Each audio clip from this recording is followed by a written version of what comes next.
Hi all, in this video lecture we will learn about Mule components. So first we will learn about Mule processor, then Mule flow, Mule events, and then we will learn about Mule connector. So let's start with Mule processor.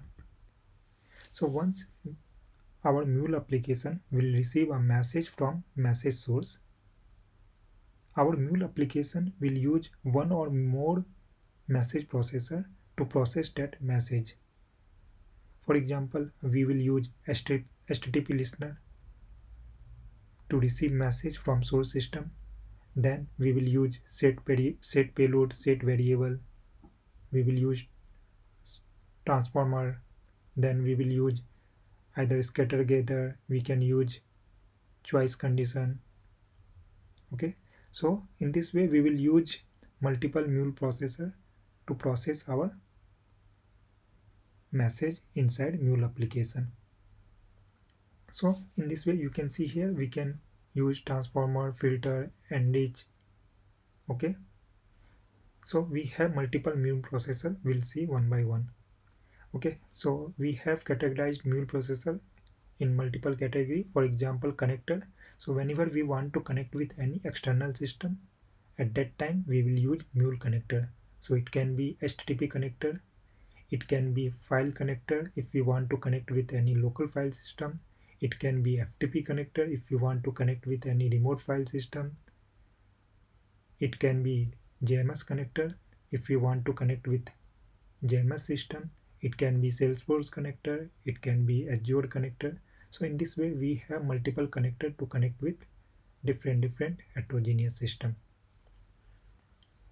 In this way we have categorized in filters. So whenever we want to apply some condition where we will process or allow certain message to continue based on some condition, at that time we will use filter Mule processor.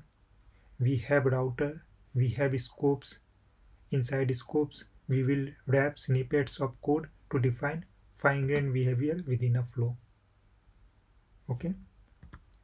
Next, we have transformer. So, in a Mule application, we may need to transform message from one format to another format. At that time, we will use transformer.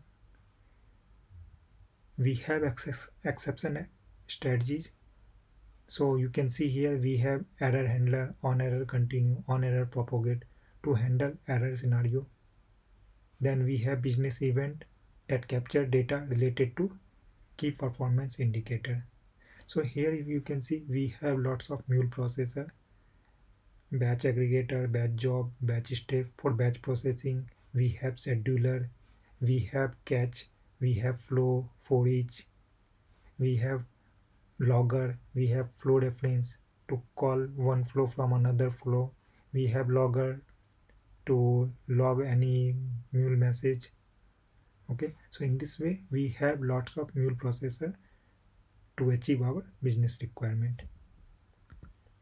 Now first we will learn about this Mule flow. So within our Mule application, Mule flow will contain event source and multiple event processor. Event source can be file connector, it can be HTTP listener, from where our process will start. Okay, that will be our event source. Then event processor will do lots of operation on our Mule event. So from event source to event processor, our Mule event will flow. Again from Mule event processor to next event processor, again Mule event will flow. Okay, so we'll see structure of Mule event in next slide. Okay, so in a flow we can have one event source and multiple event processor, and event source will be our entry point of Mule application. So here you can see flow and subflow are Mule component which contain other Mule components, connector and modules. And within event source and event processors, our Mule event will flow. Okay, so here you can see we have HTTP listener, then we have flow reference, we have request logger, we have HTTP requester. So we have lots of Mule processor here, and these all Mule processor connector, everything is inside Mule flow.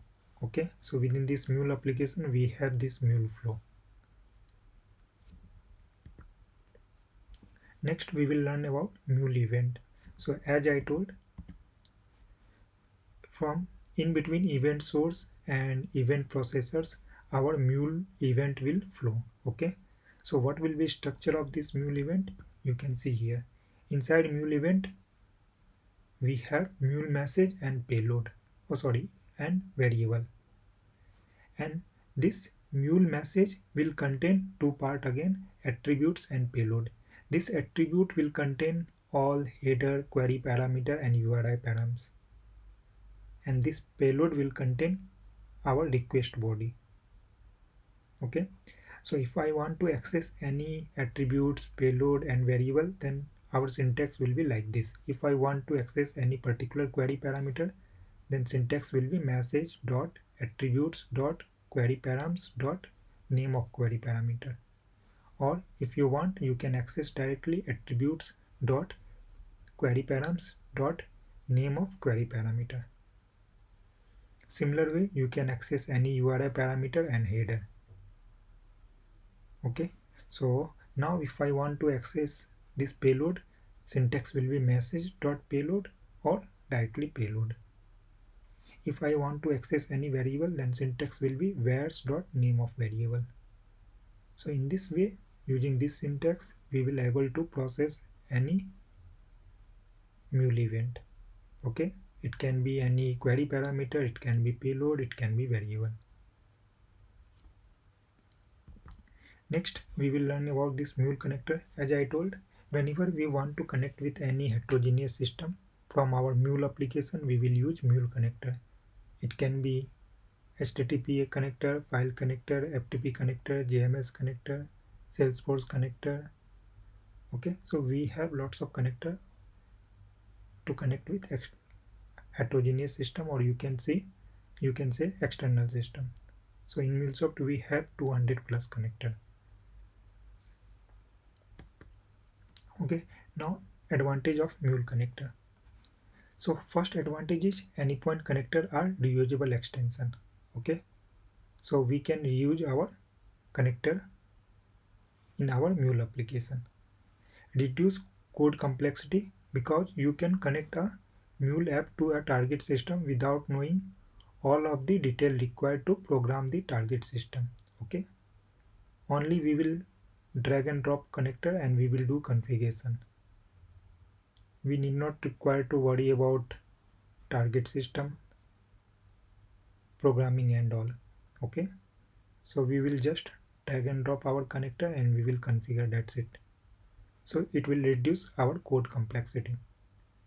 Then make code maintenance easier. How? So not all change in the target system. If there will be any change in target system, then we need not require to update our entire Mule app. Okay, only there will be change in our Mule connectors. Okay, the connector configuration can be updated without requiring update to the other part of the app. Okay, so we can only change the connector configuration without affecting our entire Mule application. So these are few advantage of Mule connectors. Now connector can be perform one or more functionality. So if we are using, we can use our connector as a trigger point, we can use in between the flow, and we can use as a final payload. That means this connector can receive the final payload, and that payload will be returned to calling system, or you can say source system.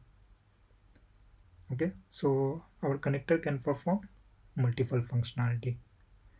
So that's it all about like a few basic Mule processor, or you can say Mule component.